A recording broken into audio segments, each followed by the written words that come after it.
前女友送的生火工具不小心掉到了水里，捞出后无法使用也别担心，我来教你生火方法。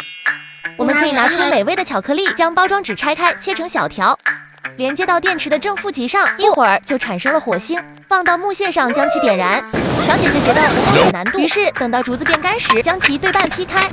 在一头豁出口刮取竹子的表皮，使劲按压摩擦，产生烟时吹气生火，成功。